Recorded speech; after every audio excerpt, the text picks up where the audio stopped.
Adrián, ¿cómo está todo? Con el guarapaguá. Sí, bueno, para explicarle a nuestra amada audiencia, hoy rompimos una regla muy importante del chiste interno, porque las reglas están Para romperse. para cumplirlas, entenderlas y después romperlas. Entonces, hay una razón más que justificada, es que desde hace mucho tiempo nosotros hemos querido entrevistar a Jaime Ballestas, mejor conocido como Otro Vago Más, o Otro Vago Más, que es como le digo yo, porque esa es la idea, ¿no?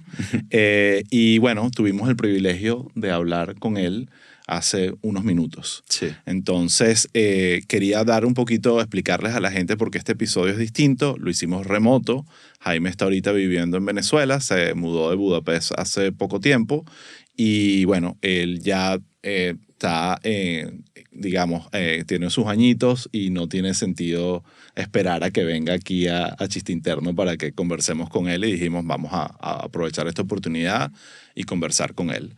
Entonces, por deferencia a Jaime y porque creo que es la mejor manera de hacerlo, la conversación con él no va a tener ningún tipo de interrupción de anuncios, ni plugs de YouTube, ni Patreon. Ni comparte ni nada. Es una conversación completa. En algún momento cortaremos a la sección de Patreon. Y justamente por eso vamos a hacer todas estas menciones ahorita antes de que arranque la entrevista, Adrián. Así que bueno, vamos a arrancar primero por lo más importante, que es hablar de Academia Chiste Interno, chicos. Además, con la entrevista con Jaime, creo que más claro no va a quedar el tema de lo importante que es aprender a estudiar y que la formación sea parte de tu vida para tu éxito. Eso lo verán ahí en la entrevista. Y en Academia Chiste Interno ahorita tenemos un montón de cursos increíbles, tanto on demand, que los pueden hacer no importa dónde estén y a cualquier hora y en su tiempo. Y también estamos lanzando muchísimos cursos y workshops en presenciales, sobre todo en Miami. Esperamos que en un futuro empezamos a movernos por otras ciudades. Eso todo lo van a poder ver en chisteinterno.com/academia.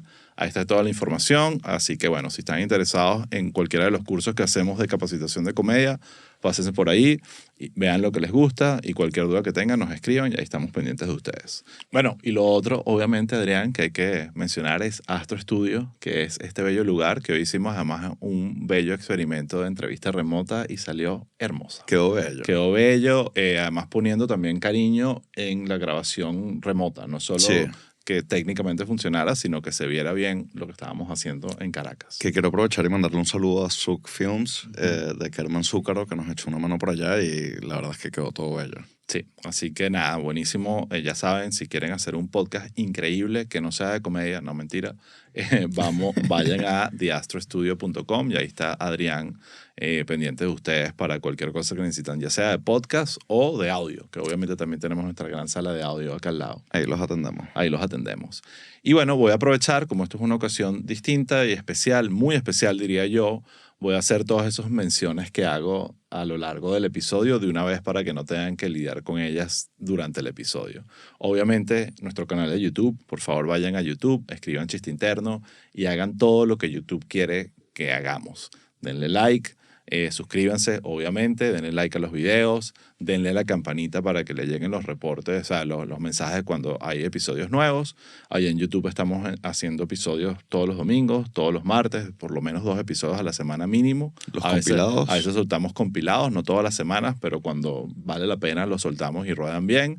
Y bueno, por supuesto, comenten y compartan, que son las cosas que hacen que el algoritmo nos ame. Así está dando así ansiedad de que no lo va a hacer. No, ya lo tengo cada vez, como yo digo, como en 2 o 3 años lo tengo claro. Y lo otro de YouTube es que ahorita en las premieres que estamos haciendo de los episodios de los domingos, tenemos el super chat. Entonces, ¿qué? ¿No te quieres inscribir en el Patreon y pagar mensualidad? Bueno, páganos ahí en el super chat, que está súper fino. Deje su tip. Y deje su tip de si le gusta lo que hablamos ahí, porque de verdad lo valoramos y detrás de esto hay un equipo que tenemos que mantener contentos. Hay que mantener contentos. Así que bueno, y por supuesto, ya para cerrar, nuestro Patreon, que es el lugar nuestro lugar favorito, donde está la gente que más queremos. Entonces vayan a Patreon, escriban chiste interno y ahí ven las opciones de compra. Está la de $5, que es el pago mensual básico, y hay una opción de producción ejecutiva de $15, que además ponemos tu nombre en los episodios y está muy fino y tenemos un chat solo para ellos. Así que el Patreon está muy fino. Ahí, más allá de eso, tienen los episodios completos. Otro anuncio que estábamos hablando hoy es que los eventos de comediantes que estamos haciendo una vez al mes aquí en Miami, los estamos haciendo live stream exclusivo para los Patreons. Es así. Entonces, aunque estés en Miami, pero si no estás en Miami, que es la mayoría de la gente que sigue este podcast, puedes ver a los comediantes presentarse los últimos miércoles de cada mes en vivo desde tu casa, y verdad, la gente que se ha conectado nos ha dado comentarios Es un muy plancito, finos. Es un buen plan. Es un buen plan de miércoles. Así que, nada, además tenemos el chat de Telegram y otras cosas por ahí. Así que, bueno, yo creo que eso es todo. Yo creo que eso es todo. Una de las cosas que mencionaba en el episodio con Jaime es que él fue una influencia muy importante para el Chigüire Bipolar. ¿Sabes? Aquí, Juan Andrés ha estado acá, Elio ha estado acá, ambos de ellos mencionan a Jaime y a Trova Gomas como una de sus grandes influencias, y bueno, por eso tiene como algo muy especial para mí, claro, haber tenido esta conversación con él.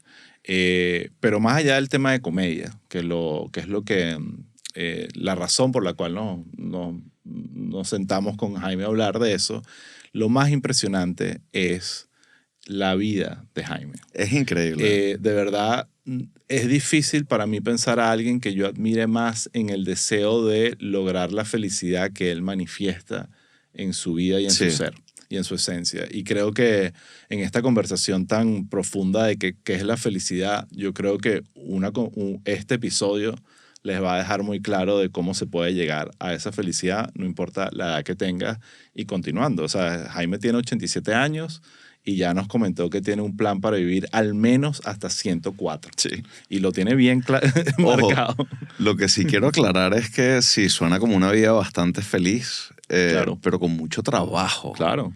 Increíble todo lo que ha hecho.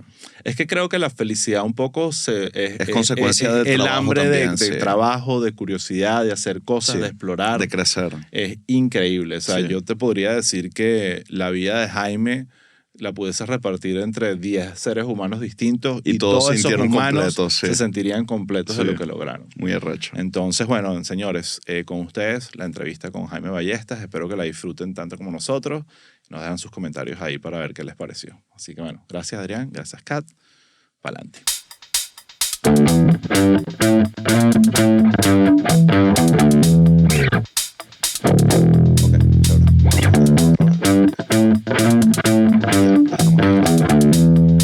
Bueno, voy a arrancar. Vale. Bueno, tenemos el honor de estar y el privilegio de estar con un invitado que soñábamos con tener y bueno, rompimos las reglas del mismo podcast para tenerlo.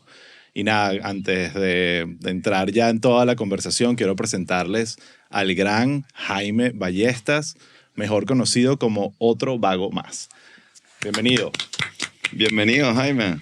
Un gran placer estar con ustedes, no solamente por la importancia histórica que el grupo de ustedes tiene para mí, porque hay una persona que lo conozco desde que era un bebé, y bueno, el placer de estar con gente que califica, aprecia y ha trabajado en pro del humor, la comedia y la creatividad literaria en general, pues que es tan escaso en esta época de inteligencia artificial que la rechaza. Totalmente. Jaime, mira, para mí realmente es un sueño estar aquí y poder conversar contigo, hablar de comedia, que es la razón de este podcast, pero también entendiendo la gran trayectoria que tienes y la gran influencia que has tenido sobre todos nosotros, sobre muchísimas personas y sobre muchos proyectos en los que yo he estado involucrado, incluyendo el Chigüire Bipolar, que es uno donde evidentemente la influencia y la marca de tu trabajo está clara. Entonces, pero antes de entrar en tu carrera, estábamos justamente hablando, antes de arrancar a grabar, de tu mudanza, a pesar ya de que ya tienes unos cuantos años, te sigues mudando y decidiste volver a Venezuela y definitivamente mudarte de Budapest. Cuéntame un poco esa experiencia de volver a tu país otra vez, que ya sé que no es la primera vez que lo haces, pero... Estoy haciéndolo por ahora y creo que va a ser muy larga. El próximo viaje lo tengo ya cuadrado con la señora esta, tú sabes cómo se llama, esa que anda con una ropita negra, pero eso va a ser como dentro de 12 a 15 años. Creo que la cita con ella es como para 20, porque todavía me mantengo así como un muchachito y me preocupa. No creas que eso es muy agradable cuando uno está, en mi caso, en muy buen estado de salud, muy buen estado de conciencia y de mi manera de pensar, pero se me está yendo la gente, se me están muriendo los compañeros de derecho, los compañeros de filosofía, los compañeros del humor, y la gente del golf, la gente de las navegaciones. Es un problema, si supiera.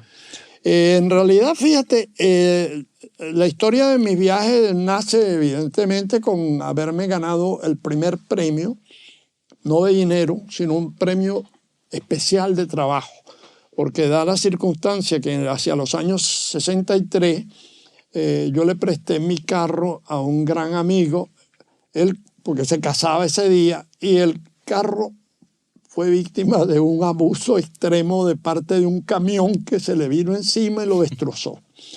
Yo era de URD, de la juventud de URD en esa época, y al ver aquello, yo no tenía sino un puestecito donde ganaba muy poca cosa, y ya sin carro estaba destruido. Entonces yo dije, bueno, hay un cargo que están ofreciéndonos a nosotros, a la juventud, y nadie lo quería porque ir a Hungría no era fácil por varias razones, especialmente, sin duda, es por la lengua. Aunque todo el mundo hablaba un poquito de inglés en esa época de nuestra juventud y tal, era lo único que hablábamos, la gente tenía como miedo. Y yo en realidad siempre he sido aventurero, yo era buzo mucho antes de esa época, que buzo de profundidades, entonces no le tengo miedo a las cosas. Me encanta el descubrir, el aventurarme. Eso ha sido mi gran placer, mi gran virtud, diría, porque es muy bueno hacerlo. No estar acostado, sencillo, una profesión. Siempre es bueno explorar. Entonces me voy. El cargo que tenía cuando llego me sorprende, porque eso fue en el año 63. El trabajo era viajar. Dábamos unas conferencias y a mí me señalaron como uno, era vicepresidente de la organización, la Federación Mundial de Juventudes, era medio socialista, pero URL no estaba vinculada a los regímenes, digamos, más estrictos comunistas que había para la época. Entonces me dicen, apenas llega, mira, dentro de una semana tienes que ir a Rumanía, y de paso te pasas por París porque queremos confirmar ciertas cosas en unos estudios que se hicieron allá sobre las organizaciones juveniles francesas. Y yo, sorprendido, me voy, me defiendo mal porque mi español era lo único seguro que tenía, el inglés era muy primitivo. Y después regreso y me sale un viaje a Sudamérica. Me dicen, ahora tienes que irte para toda Sudamérica, llegas a México y vas hasta la Argentina parándote en cada sitio. Eso es una locura, ¿no? Una locura. Y después así siguieron los viajes a África, al Asia. En esa época solamente yo viajé 46 países. ¡Wow! En menos de 3 años y medio, porque ya los tenía, me pasé al final un tiempo más serio, tranquilo, sin brincar de aeropuerto a aeropuerto. Entonces eso me permitió conocer a mi señora, nos casamos, ella era húngara, yo había aprendido francés, lo estudié en el Liceo de Aplicación, que era una maravilla para esa época en que yo estudié bachillerato, y resulta que me ayudó mucho, fue muy fácil para mí mejorar el francés, sobre todo cuando lo estaba hablando a diario. Claro. La lengua oficial de la organización era el francés. Después de eso, llego a Venezuela al terminarse todo y yo era abogado, yo me había graduado de abogado, no terminé los estudios de filosofía, pero tenía bastante profesión de eso hasta el punto que daba clases. Cuando regresé me defendí primero con las clases. Después llega la posibilidad de abrir el bufete de abogados. No me asocié con mis viejos compañeros, preferí tenerlo solo y el bufete empezó a trabajar con mucho éxito. Lo reconozco porque no es corriente que un recién graduado de una profesión, y yo era recién graduado a pesar de que ya tenía 4 años de graduado, pero empezaba el ejercicio. Y bueno, me puse al día en las leyes y después algo muy importante, empecé a enseñar a los clientes a que era más económico llegar a arreglos que entrar en largo juicio. Los abogados de por la época, recuerdo mucho, no, vamos a demandar. ¿Por qué? Porque el negocio del abogado es ganar el juicio y pelear y ganarle los honorarios a la otra parte. Entonces eso fue un descubrimiento y caí en manos de 2 grupos, los portugueses y los grupos hebreos en Caracas, los judíos que tenían muy importantes centros de producción económica, las fábricas de textil. Bueno, era un mundo interesantísimo. El de los portugueses me creció hasta, fui el abogado de la Asociación de Propietarios de Restaurantes y Bares de Caracas, que era manejado por millonarios portugueses, porque todos ellos tenían ya muy buena posición económica después de la inmigración que vino en la época de Pérez Jiménez. Después vino la otra cosa interesante que me ayudó, fue la imaginación. Yo siempre, tal vez nací con ese defecto, pues así como hay gente que es pintor, otro que es músico, otros que nacen así. El poeta es poeta, se le sale la poesía solo. Yo, entre otras cosas, tengo mucha imaginación. Entonces, cuando vine a ver, yo tenía una clientela muy grande y bueno, trabajé muchos años, estaba muy involucrado en otras actividades. Al mismo tiempo que era abogado, estaba metido en el humor, porque estaban las revistas, particularmente Cotepa Delgado dirigía el periódico que era el Sádico Ilustrado. Fue más adelante. Primero fue con Cotepa, el nombre de la revista no me acuerdo porque eran varias. Allá habían en esa época como 5. Entonces, ese humorismo estaba junto a la navegación. Yo era amante del mar y Carlos Andrés había prohibido más adelante el que levantáramos los palafitos en el Morrocoy. Yo lo apoyé, aunque tenía una maravillosa casa flotante de 100 metros cuadrados, pero tuve que aceptar que esto se iba a destruir. Hacían hasta 10 casas semanales. Entonces, al final, aquello se iba a venir abajo. Pero yo tomé un camino, dije, no me van a sacar Morrocoy porque me compro un velero. El velero no tenía restricciones porque no contamina. Y empecé la navegación a vela. Además era buzo. Y entonces viví un mundo de maravilla, trabajaba para el fin de semana que de 3 días completos, lo disfrutaba en el mar.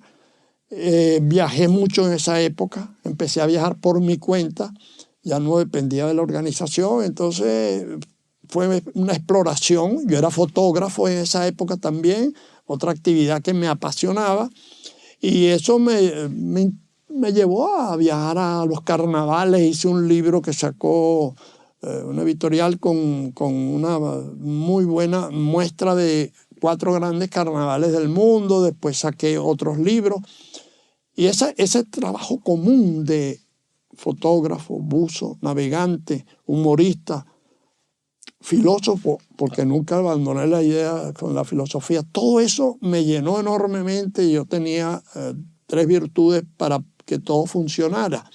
La más importante es la programación. Yo tenía organizado mi tiempo de una manera en donde podía. Cuando decía que iba a viajar, me iba un mes, si era el caso, en un año que ya yo lo había adelantado hacía 3 meses atrás, o sabía lo que iba a hacer, porque y después viene el cumplimiento del proyecto. La mayoría de las personas tienen planes, pero se dejan llevar por las circunstancias. Yo no. Para mí, lo que estaba escrito en la agenda existencial, había que respetarlo. Y después, bueno, si ganaba suficiente como para darme ciertos lujos que no me los habría dado en otra posibilidad, pues por esa organización. Era la época del Concorde, la época de los hoteles de primera en Europa. Eso es una diversión muy interesante que ya yo ahorita no me interesa hacerla, pues ya se agotó. Después de esa cosa, pues me vine a Venezuela del todo. Estaba en esa época después de Budapest. Vivía en Caracas muy sabroso y después resulta que llegó la era del grupo que gobierna el país y mi temor, básicamente el dolor de que mi esposa, que había nacido en un país comunista, fuese a morir en otro país comunista. Claro. En realidad no hubo tal comunismo, sino unas barbaridades que han habido muy desagradables que debieron y creo que tienen que cambiar porque hay alguien dentro de ahí, ese grupo, que tiene que tener conciencia de que no es posible dañar a un país y que no ha hecho nada contra él. No obstante, eso me creó la duda de que nos fuésemos a vivir a Hungría del todo, porque teníamos allá la casa y decidí hacerlo y llevé en ese viaje 17 años de vida continua en el país y 3 años viajando por otros lugares del mundo que no había conocido. Salió un libro de fotografía submarina alrededor del planeta. Navegué a vela el Atlántico, el Pacífico, el Mar del Norte. Fue una aventura muy interesante, muy interesante. Wow, al final, qué impresionante. No puedo creer la cantidad de vidas que tiene una misma persona. Sí, es posible, es posible. Y creo que han habido, no muchísimos, pero sí ha habido muchos aventureros como yo. Y esas aventuras me han mantenido a la edad que tengo, que yo estoy ya cercano a los 90, porque no los tengo todavía cumplidos, pero por ahí voy, ya me estoy acercando. Estoy en muy buen estado físico, estoy en muy buen estado mental.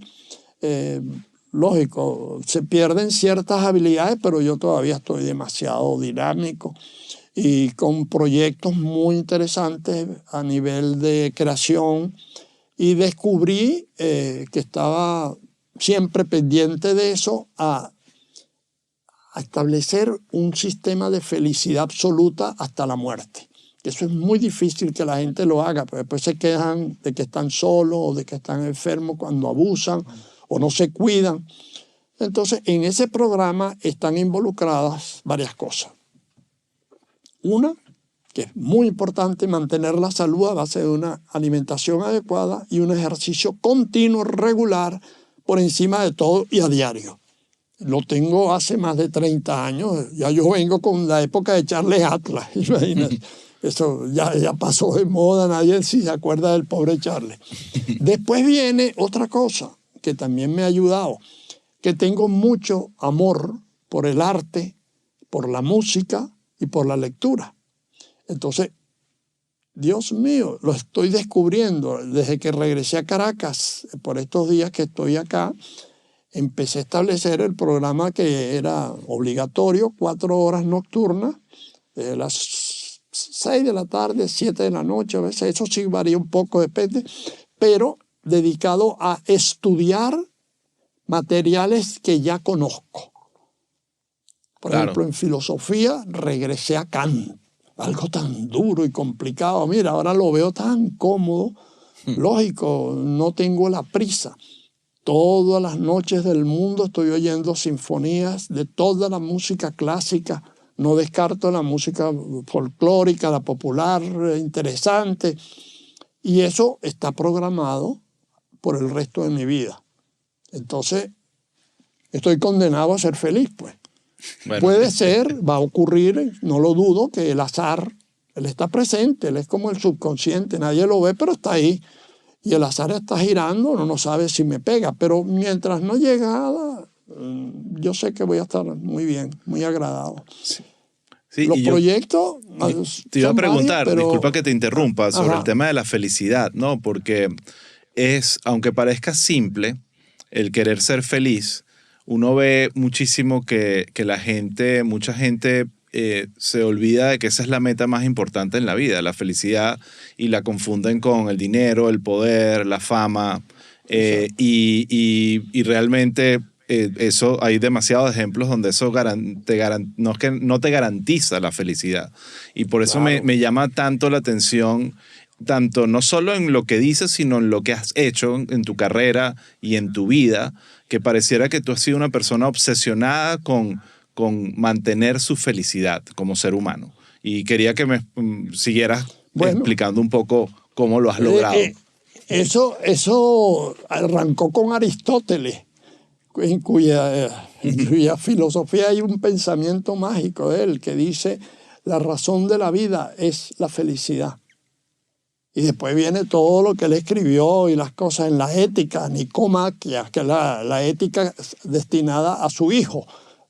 Y realmente eso me influyó mucho. Estoy hablando cuando estudiaba filosofía, un hombre de, bueno, los años 58 a 60, por ahí que está esa época, y empecé a darme cuenta esa profundidad en Aristóteles, que la misma aprendí para estar feliz, el no ser víctima de la amargura por irracionalidades, por caer en las trampas. Tú señalaste una: no, quiero dinero. No, señor. Yo por dinero no, en absoluto, no me meto a la búsqueda del dinero porque no es lo mío. Yo suficiente para vivir siempre he tenido, calculado, muy bien programado. Y eso también hace la felicidad, que no estás angustiado por una cifra y no me imagino acumular millones de millones. ¿Qué es eso?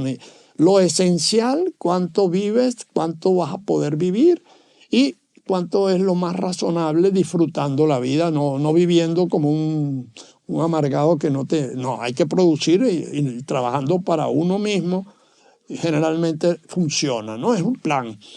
Después viene la otra cosa, que la felicidad se puede conseguir evadiendo, no solo haciendo, sino evadiendo, quitándose los riesgos de lo malo que nos penetra. Penetra el espíritu, penetra el cuerpo, te atropella porque la multitud es la que te lleva a la locura, el absurdo. Entonces, escoge tú mismo, sé tu propio filósofo, pero apóyate en los grandes pensadores. Yo en la política les voy a dar el ejemplo. Tuve una suerte enorme que se llamó Platón. Después que Sócrates es asesinado, porque esa es la palabra, que era su profesor y uno de los seres más queridos en la filosofía griega, es asesinado por un gobierno que pone a escapar a todo el mundo y la persecución era terrible. Ellos mismos iban a ser víctimas. Platón dijo algo que sigo manteniéndolo cuando me alejé de la política. Dice: nunca en la historia se verá a un gobierno que funcione si no es manejado por filósofos. Y eso no ocurrió nunca.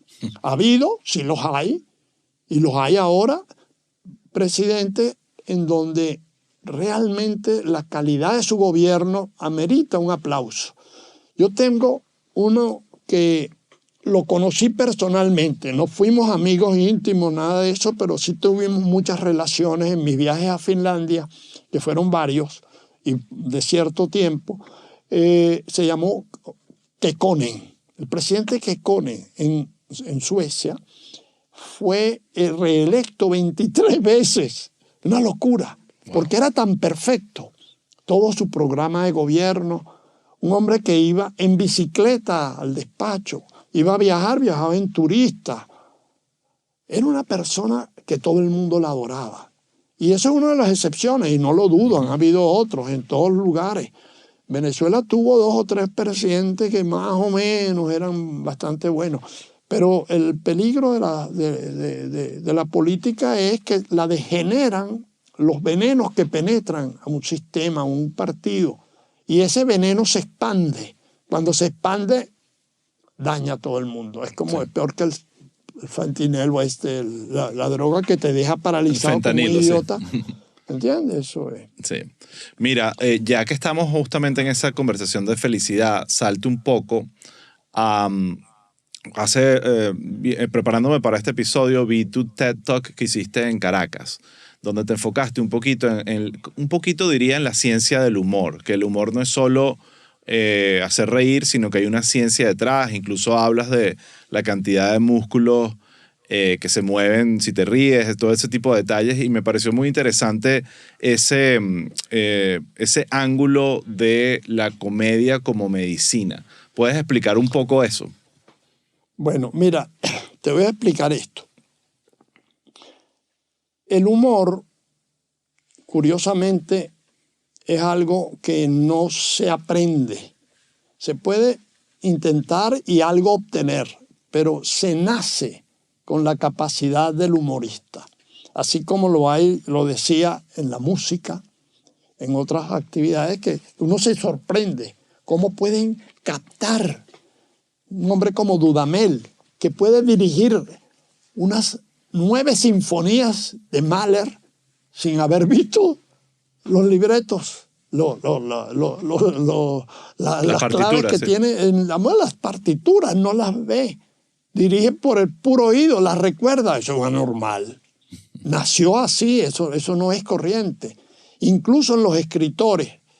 Yo soy un escritor porque yo no solo escribo filosofía, yo me he metido muy discretamente, a lo mejor voy a aventurarme un poco más a mostrar poesía de la que he escrito, y aparte sí lo he hecho mucho, estoy siempre trabajando en filosofía. Ahorita mi proyecto nuevo para libros es, no sé si libro, porque ya los libros están condenados aparentemente, pero sí para las redes o donde fuera, el diccionario conceptual, que es un diccionario filosófico, pero con una terminología cómoda, porque la filosofía no es fácil para el que no es filósofo. El lenguaje, es decir, es complicado. Entonces, ese proyecto está marchando, lo tengo organizado y me sale muy espontáneo. O sea, tengo la base del analista filosófico, la tengo. No soy filósofo porque nunca me dediqué a eso como profesión, nada de eso, simplemente por amor al pensamiento lógico, amor a las virtudes del ser humano, amor al análisis. Es una de las más importantes, no solamente que tengas curiosidad, sino analizar el tema que estás estudiando, que te interesa, y bien estudiado. Eso te da una tranquilidad y es fácil, yo la tengo natural. El humor es otra cosa. El humor es él rompe estructuras con un objetivo. Primero, que es la risa. La risa realmente es un medicamento. Basta que una persona, ustedes se meten en un programa de Emilio o de Laureano, eso es, Dios mío, cómo sale uno de alegre, cómo te recuperas todas las tragedias que tengas, se van al demonio riéndote. Eso es porque tienen la virtud de ellos, de actores y además de humoristas, de despertarnos algo dentro de nuestro sistema, nuestro glandular secreto. Está agarrando todos los detalles secretos que se nos meten en el cuerpo.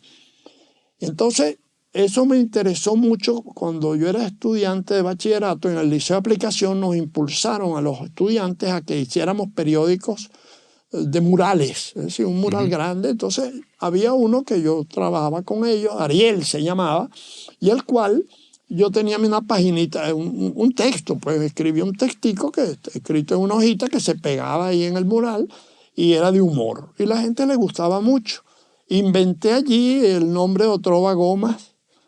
¿Por qué? Porque ahí en esa época los muchachos no nos decíamos como ahora, mira chamo, sino o los que decían hace poco, pues no sé si ahorita están de moda en Venezuela. Ese chamo en esa época era con el vago.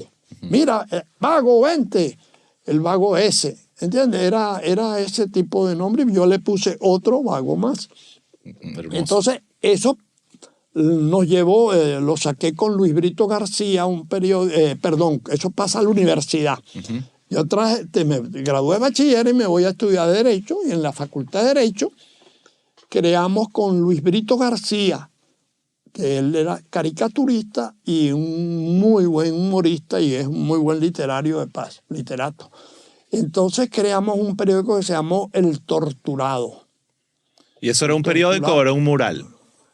Era un mural. Era un mural. Pero aquello fue impacto total. ¿Tú le podrías explicar a la gente qué era el concepto del mural, porque de repente alguien ahorita no entiende la importancia o el significado de eso en esa época, que era un lugar de encuentro donde la gente veía literalmente un mural lleno de contenido y no necesariamente tenía que ser comedia, no, ¿correcto? No. Era de todo. Los murales eran eso, un marco, como si fuera un gran cuadro. Podía tener 2 metros o 1,5 metros, más o menos. Eso se guindaba en el lugar que la gente quería que fuese leído o visto lo que hacían, ¿no? Y los había, por ejemplo, había murales en la escuela de arte. Ahí los primeros trabajos de algunos pintores los ponían en el mural. Estaba lleno de dibujitos de cada uno de ellos, ¿no? O sea, en hojas individuales.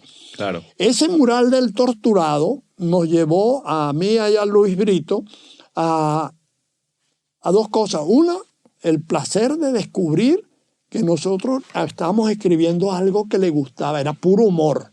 Incluso ahí yo avanzo de esa época, años 58, 56 por ahí, a desarrollar la inteligencia artificial, porque yo pongo por primera vez a un robot de noviazgo con una muchacha. Y aquello era divertidísimo, el texto por ahí lo tengo todavía, y estamos hablando de los años 50, ¿no? Wow. Y ahora ya no está planteado. Lo que sí ocurre con el periódico fue que venían de otras facultades y, entre otros, hubo un señor, Miguel Otero Silva, admirado escritor nuestro, palabras mayores, que se enteró de que teníamos eso tan exitoso. Y nos propuso a mí y a Luis que sacáramos una columna entre nosotros, los dos, en el Nacional de la época. Y lo empezamos a hacer, después nos separamos un poquito del modelo unificado, del trabajo unificado, y cada uno escribía dentro del periódico y en el suplemento dominical del periódico, en la página literaria. Entonces, eso nos llevó, gracias al Murales, al torturado. Que luego el torturado, eso fue durante los estudios de Derecho, que Luis era también estudiante de Derecho. Yo me voy a Filosofía, paralelo al estar en eso, y cuando yo me voy de Derecho, ya en Filosofía, creamos otro periódico que yo tenía con él. Él se incorporó, no estudió Filosofía, pero fue igual de exitoso, se llamaba Cero. Era humor, pero un humor filosófico. Y ese fue el inicio para mí de escribir en los tonos que yo escribo, no el chiste corriente, que es muy bueno, muy valioso cuando tú sientes que te estás mejorando el espíritu por una cosa cómica. Entonces ese fue un estilo que me inició en esos tiempos y lo he mantenido, y ahorita no estoy escribiendo mucho humor, lo reconozco, algunas cositas salen, pero más que nada frases, algo de humor, siempre tengo en las redes, yo estoy en Facebook, en Instagram y en Cero también, en X. Exacto. X, que se llama el Twitter. Entonces, el trabajo humorístico, lógicamente, tiene, para los que lo hacemos, el placer de descubrir algo que está mal hecho. Porque siempre, aunque no lo querramos, hay una crítica profunda de una secuencia negativa de lo que sea y que es repetitiva. Entonces uno desmonta, invierte los factores en juego y la ruptura de equilibrio en estos casos produce risa. Y ahí fueron muy bien recibidos mis inventos y mis escritos, porque llegué a escribir, y bueno, tengo como 20 libros publicados, de ellos unos 15 de humor.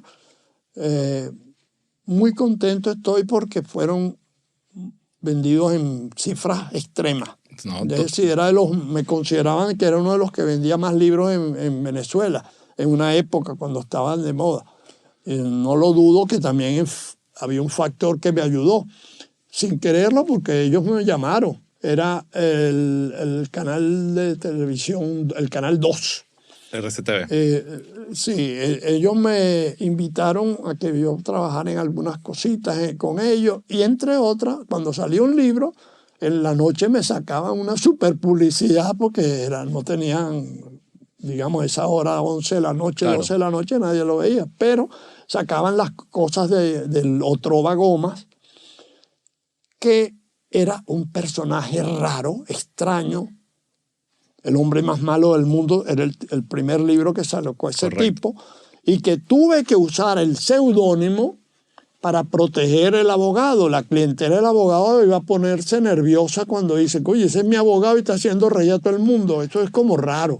Claro, Y fue un error. Que es como entonces una decisión más estratégica de negocios que una decisión creativa, ¿correcto? Sí, pero ocurrió un factor que me sorprendió, una novedad, que cuando se sabe que una periodista del Nacional me hizo una entrevista y se descubre que Jaime Ballesta es otro Goma.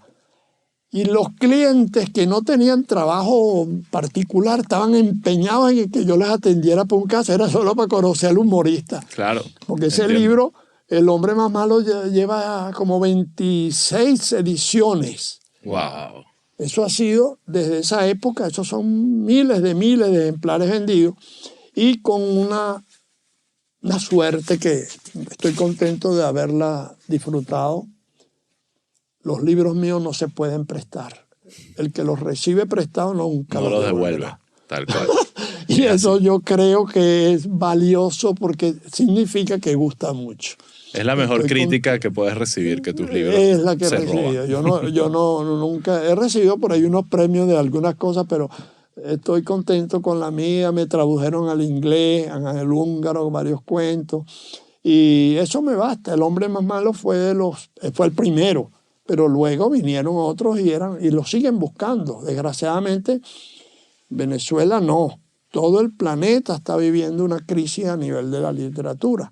¿Por qué? Porque hay grandes escritores nuevos y los viejos también, pero resulta que no hay interés porque las redes sociales, los teléfonos, Claro. quitan las horas que se le dan a la lectura.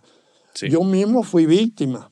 Yo comencé con 5 horas diarias, me saqué la cuenta porque estaba en muchos canales, y tengo un blog en el cual también atendía y eso le dedicaba tiempo. Y entonces cuando vine a ver dije, ¿qué es esto? Sí. La reduje como ahora, estoy a 2 horas y solo un día a la semana publico en un sitio, pero lo demás es renovar y poner muchas cosas que ya salieron, pero hace como 8 años y la gente que no los leyó los lee. Pues es como reeditar un libro, Claro. volver a poner en las redes. En las redes. Pero los libros sí están mal. Ahorita, por ejemplo, las librerías en Caracas habrá, en total, yo creo que no llegan a 10 librerías. Hay que ver lo que es eso. De las cuales 4 o 5 de importancia. Y ellos dicen, mira, no se mueve el libro, ¿qué es eso? Bueno, ha cambiado el no, mundo y realmente el tema de la lectura ha cambiado Sí, muchísimo. sí, La gente está sí, leyendo sí. más pantallas y usualmente ni siquiera Eso. lee, ve. No lee, Ve no lee, videos, sí, ve, escucha. Es así. Pero eso... sí. Y se está poniendo de moda la venta pues, del libro leído. Ujú, exacto, El los libro audiolibros. Alguien te lo lee, exacto. Exactamente. Yo no tengo ya tuve bastante, creo que pasé de varios millones la gente que me leyó y no soy ambicioso, ya digo todo ello y quedan las obras escritas que alguien las reeditará algún día y se las encuentra, mira, esto es muy cómico. Porque eso sí tuve y es característica de mi obra. Yo, una época fue La Pava Macha, era el periódico con Correcto. Cotepa. Ese periódico, ahí yo era de los fuertes en política. Atacábamos al grupo de Acción Democrática en la época de Betancourt, pero luego llegó un momento en que yo dejé la política como tema para escribir humor y me fui a temas más universales. Fue muy apoyado, estructuralmente para mí, apoyado por mis deseos filosóficos, de informar, enseñar. Entonces, tengo cosas muy divertidas y estoy contento con ellas. Hay una cosa, por ejemplo, me recuerdo de esa historia, en donde es el juego, una partida de un análisis de béisbol, como había antes, que los que gustaba el béisbol, buscaba a cualquiera de los grandes jugadores y veía su teoría y qué hacían ellos. Entonces, esto que yo hago es escojo a los grandes filósofos y los vuelvo en un grupo de béisbol. Esa partida de ellos, el hablar a esos filósofos tan profundos y con sus cosas reales vinculadas a la partida de béisbol. Eso fue un éxito enorme. Porque y la gente se reía porque ver Aristóteles hablando de diciendo todas las cosas que no eran del juego, sino eran el pensamiento de él, ¿no? Eso ha sido la historia del humor mío y espero que sigamos todavía viendo algo. Sin duda, y hay miles de personas o millones que probablemente están muy felices de tener un libro tuyo en sus manos y que nadie se los haya robado todavía, estoy seguro de eso. Pero te iba a preguntar, ya que lo has mencionado mucho, ¿cómo ves tú la relación de la filosofía y el humor? Porque definitivamente hay un vínculo, ¿no? De hacer pensar. Seguro. Sí lo hay, ¿no? Lo hay por lo siguiente, ¿no? Sin la menor duda, el humorista es un filósofo callado. Es un filósofo que no tiene teoría, sino él desenmascara, contrasta, invierte, él juega con eso, es un hombre de análisis. Cuando uno ejerce como humorista, uno está analizando una realidad. Y la gente cuando ve que esa realidad es negativa y alguien la destruye, burlándose de una manera inteligente, se volvió filósofo el fulano. Sí. Solo que es un filósofo que no es serio. Sí. Porque un filósofo también puede ser aburrido como él solo. Sí. Hay algunos, por ejemplo, yo estoy releyendo a Kant. ¿Por qué? Porque me pone a trabajar ciertas áreas del cerebro que van a morirse. Y antes que se mueran, les doy movimiento. No les dejo que se mueran. Por eso tal vez estoy tan lúcido a la edad mía. No dudo pues que hay una pérdida de 2 millones diarios de neuronas que te están suicidando, o las mataron, se aburrieron ya. Pero de que las matan. Que por cierto, esto es interesantísimo. Todo el mundo, quisiera vivir más años, no morir tan temprano, etc. Y hay un grupo muy poderoso de estos recontramultimillonarios de millones de triples por cientos de miles de millones de dólares. De esos formaron una organización científica para estudiar las posibilidades de alargar la vida humana. Y me quedé loco cuando el otro día leo que lograron determinar que uno de los elementos que es más importante no es el que renueven las células muertas que han muerto, sino mantener vivas las que tiene. Es una cosa impresionante, porque al no morir, según ellos, las generaciones actuales de muchachos, cualquier joven de hoy va a vivir 280, 300 años, porque eso es lo que han determinado hasta ahora, ¿no? O sea que la cosa es grave y peligrosa porque un planeta no aguanta la inmortalidad de tanta gente, ¿no? Sí, va a generar otro tipo de problemas, sin duda. Va a generar otro, sí. Eso es lo mismo que lo que ocurre con la inteligencia artificial. Es una maravilla, pero cuidado. Claro. Se puede volver el peor enemigo que tengamos. Porque Totalmente. puede destruir. Es una cosa altamente peligrosa y que no creo que va a tener controles. No creo que haya el organismo con tal poder de reducirla a lo correcto, a lo positivo. Sigue el juego todavía, por lo menos, dejándola libre. Y va a haber mucho desempleo, mucho. Es muy trágico lo que puede traernos. Ojalá que dudo que haya el sistema adecuado para pararla, para hacerla suave. Entiendo tu preocupación, porque pareciera que el mundo en general no está tan alineado y organizado para afrontar un problema como este, o una oportunidad también, de una manera organizada. Entonces eso hace que, el que no lo haga bien va a abrir el espacio para que todos los demás se vayan por ese camino, ¿no?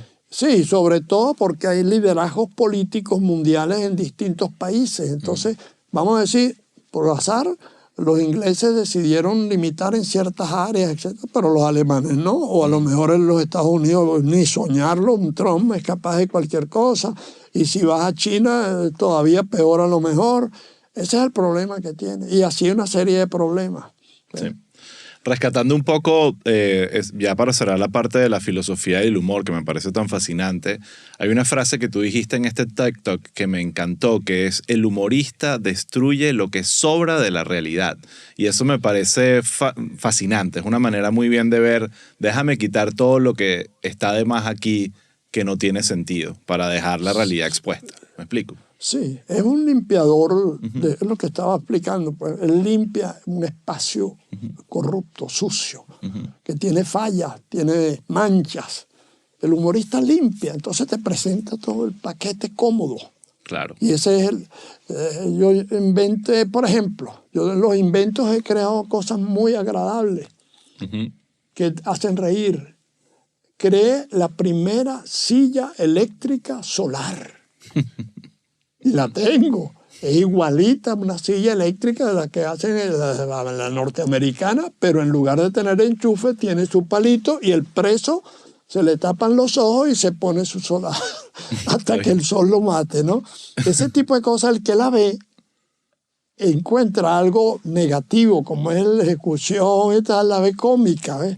Claro. Esa ruptura está lo que tú planteas, ¿no? Y me encanta, ya que mencionas ese ejemplo de la silla eléctrica con energía solar, yo creo que mucha gente te asocia a ti y tu carrera con la palabra, ¿no? Con la literatura y el humor escrito. Pero algo que es muy fascinante de tu carrera es el humor visual, es pensar en estas ideas, es casi la mente del inventor, que al final es un creador también, de pensar estas ideas físicas que pueden dar risa. O sea, no hay nada escrito ahí, es un objeto que está diseñado para hacerte reír y para enviarte un mensaje también. Eso me parece increíble. Bueno, fíjate que en eso hay algo interesante.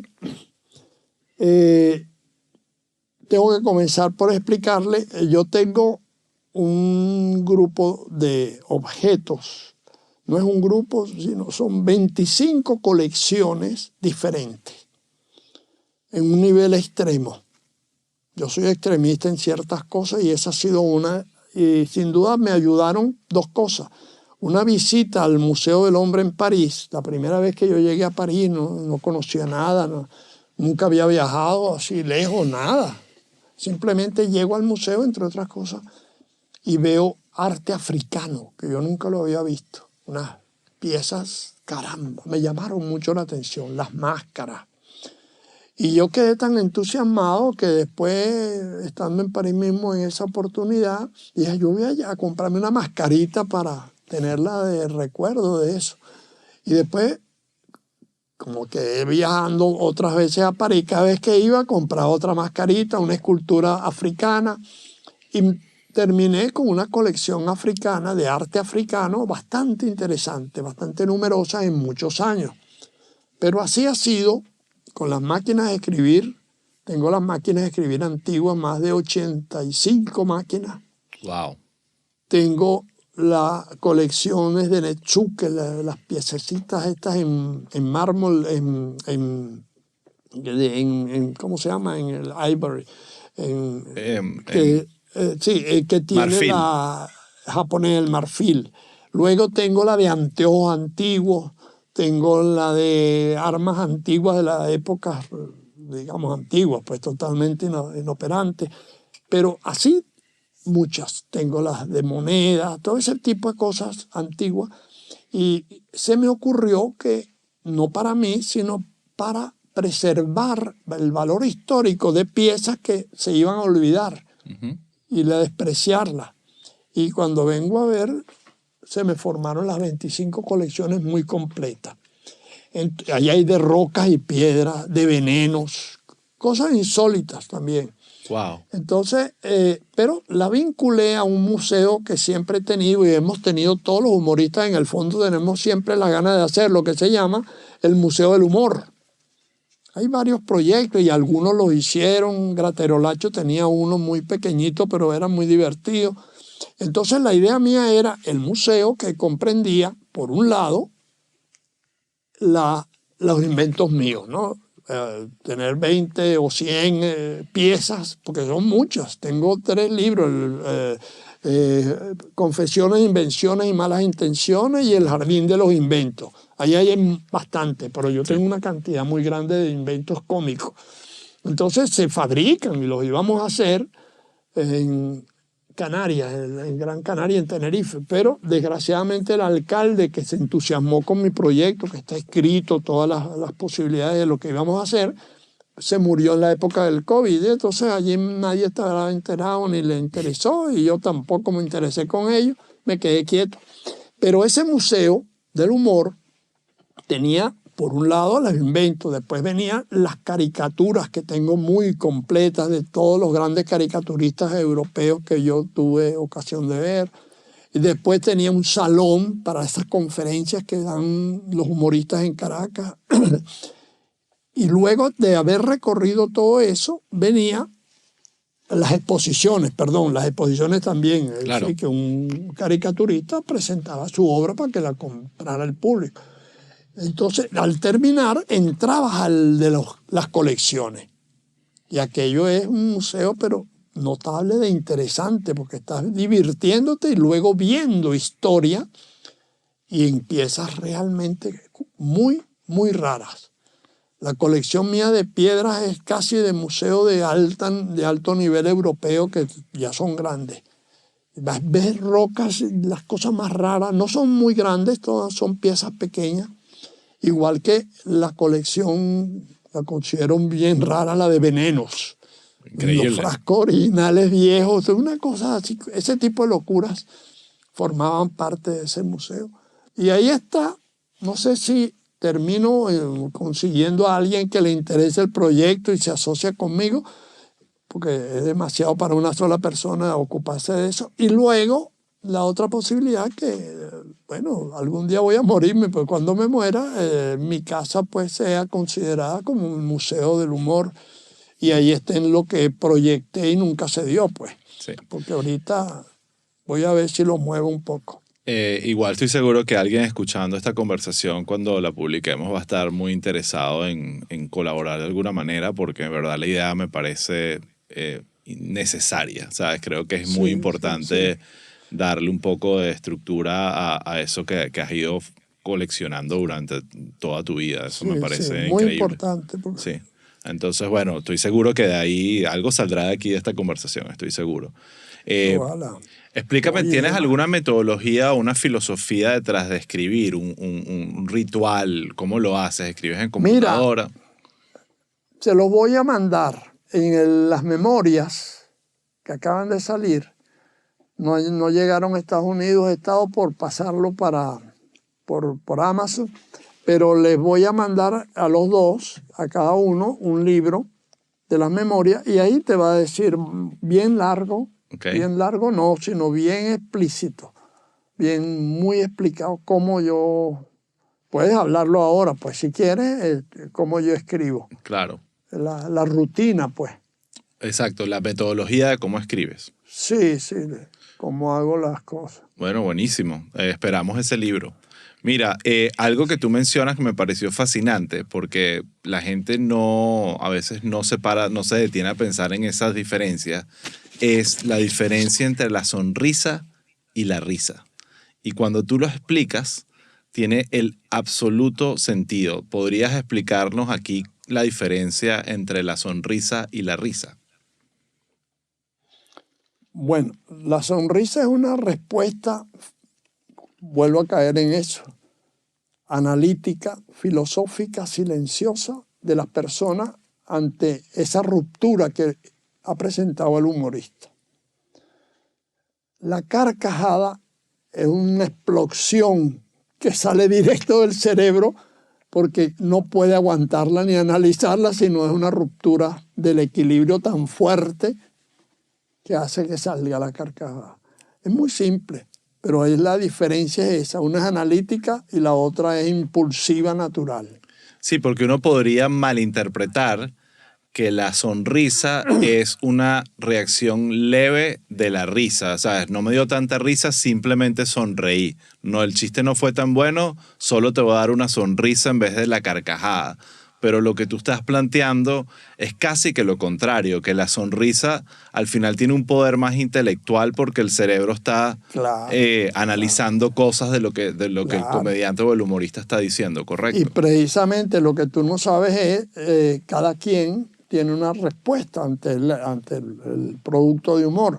Entonces, el analista dice que esto es profundo, no aguanta la carcajada. Y es otra cosa porque el creador ha presentado algo de una manera inesperada para él que está escuchándola. Él es sorprendido. Correcto. ¿Ves? Y a veces ocurre eso, no hay análisis, sino revienta solo. Yo diría, sin la menor duda, que es mejor la carcajada, ¿no? Porque te reposa más el sistema. Claro. El otro estuvo complicando el mundo analizando lo que dijiste. Sí. Un poquito. Cada uno tiene como su rol, creo yo. Obviamente Sí, es muy divertido reírse a carcajadas. O sea, Sí, muy agradable. pocas cosas son tan placenteras como eso. Y creo que eso es parte del Sí, placer, ¿no? Tanto de ser audiencia de comedia como ser comediante o humorista. Sí.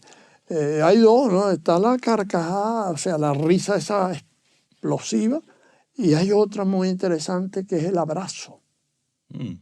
El abrazo, bueno, generalmente entre los dos sexos opuestos, se siente, y no te hablo de que haya una relación de carácter erótico, nada, estoy hablando de, hay un calor humano que se transmite con ese abrazo, que es muy tranquilizador. Tal cual. Incluso el otro día vi por ahí un asunto de que existe una organización, una empresa pequeña que vendía abrazos. Entonces las personas que tienen problemas van allá y lo abrazan y se le quita. Tiene mucho sentido. No sé las historias finales. Yo creo que Katherine, nuestra productora, sería perfecta empleada en ese 100%. lugar. Sí, Sí, de total. repartición de abrazos. Yo si paso por Miami les prometo que voy a visitar para ver si me cura alguna Claro, cosita. estoy seguro, estoy seguro. Está todo emocionado. Está muy emocionado. Mira, te quería preguntar un poco, ya yendo un poco a tu historia otra vez, algo que se repite mucho en tus entrevistas, en tus cuentos, en tus anécdotas, es este liceo de aplicación, que es este lugar que has mencionado mucho como casi como algo muy especial que existía, que tú tuviste el privilegio de ser parte.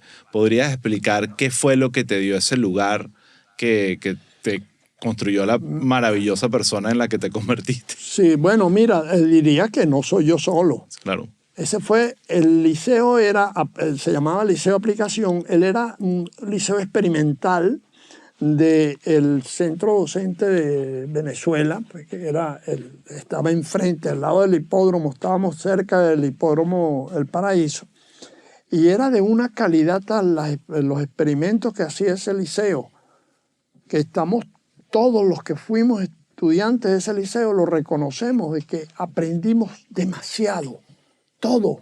Era una cosa en el arte, en las ciencias, era en las lenguas. Imaginarse que uno en quinto año estudiaba inglés, francés, griego y latín. ¡Wow! Eso no existe ni soñarlo en esta época, ni en otros liceos lo habían de esa forma. Ahorita de broma enseñan español, casi. Sí, de casualidad, y la mitad porque no le pagan ni siquiera un décimo del sueldo, entonces la gente da menos. Pero fíjate que hay otra característica que tuvo, que ella incorporó a los alumnos a la creación educativa. Nosotros teníamos las opciones de, profesor, hagamos esto, caramba. Y salimos muchos que han estado ahí estaba, él se llamaba Vanegas, un profesor, se graduó de ciencia, de física, y fue director del IBIC en Venezuela, que esa era la que existía para la época. Él era summa cum laude en 20, toda su carrera, pero venía del Liceo de Aplicación. Ese le facilitó. Allá había otro que era Osvaldo Padrón Amaré, compañero mío. Después él estudió allá y en la universidad. Y Osvaldo era de un nivel impresionante cómo se estudiaba. Fíjate, vamos a decir, vamos a estudiar la historia griega, un momento de la historia griega, cualquiera. Él se enteraba de lo que iba a ver. En la noche en su casa leía todo lo que podía saberse de eso. En la clase, en silencio, todo bromeando, el silencio, él miraba al profesor y le oía todo. Y después en la noche volvía a estudiar la materia. 20 puntos toda su vida. En Derecho fue lo mismo. En el liceo aprendía eso. Nosotros también teníamos un periódico, una revista. La revista se llamaba Aplicación. La revista la teníamos Rafael Gamus, Luis Cova Arria, Osvaldo Padrón y yo, los 4. Y eso duró bastante tiempo y eso fue iniciativa de nosotros. Y el liceo nos apoyó. Ahí está la diferencia, ¿no? Claro. Vamos a crear una revista, profesores. Ah, bueno, ¿cómo no? Vamos a financiársela. Eso era único. ¿Y cómo llegas? Me da curiosidad si recuerdas cómo llegas tú a ese liceo. ¿Fueron tus padres? ¿Fue fue tu suerte? Sí, bueno, yo venía de colegio cristiano, católico, que era el Fray Luis de León. Ahí estudié yo los primeros 2 años, ahí después pasé al liceo. Y antes estuve en el Fermín Toro 1 año y me gradué allí en la aplicación 2 años, que fueron maravillosos, pues. Y fui muy activo. Y ese era otro. Los profesores eran amigos nuestros. Claro. Uno se sentía con un compañero, no con el rigor de un profesor que lo ordena o le impone o lo castiga con la nota. No. Ese fue un maravilloso momento. Sí, del estudio mío. Qué lindo. ¿Y sientes que esa experiencia en el Liceo de Aplicación fue lo que de alguna forma te llevó por el rumbo de la creación, la creatividad, la exploración creativa? Claro, porque antes yo no estaba en nada de particular, ¿no? Fue allí en ese liceo con los murales esos, que yo tenía mi paginita y ahí se vio bueno. Después Luis Brito García con el liceo, en la universidad, allí él fue el compañero permanente porque él dibujaba. Claro. Yo dibujo, yo tengo habilidades de pintor, pero increíble. No las ejerzo. Bueno. Si les muestro una, se van a sorprender. No, eso no puede decir, pero tengo bastante. Lo que pasa es que nunca me ocupé de eso. Sí. Voy a ver si me compré muchas acuarelas ahora y tengo ya buenos pinceles. Voy a disfrutar eso. Qué bueno, es un buen momento. Ahora, creo que esta historia, tu historia del Liceo de Aplicación, es un perfecto ejemplo de cómo realmente la educación impacta en la vida de las personas para bien, ¿no? Uno escucha tantos políticos hablar de la educación y es algo a veces tan etéreo y complicado de entender, pero este es un perfecto ejemplo de cómo un buen sistema de educación, un solo lugar puede generar tanto maravillas para el resto, para la cultura del país y la sociedad en general. Y creo que eso me encanta. Todo el secreto, sí. Bueno, chicos, este es el momento donde nos vamos a Patreon. Así que bueno, si no tienes Patreon, este es el momento de considerarlo. La conversación que tuvimos con Jaime es increíble y creo que vale la pena. Y bueno, así que nada, nos vemos del otro lado y gracias a todos los Patreons que están con nosotros. Y recuerda, suscríbete o síguenos para no perderte de todo lo que viene.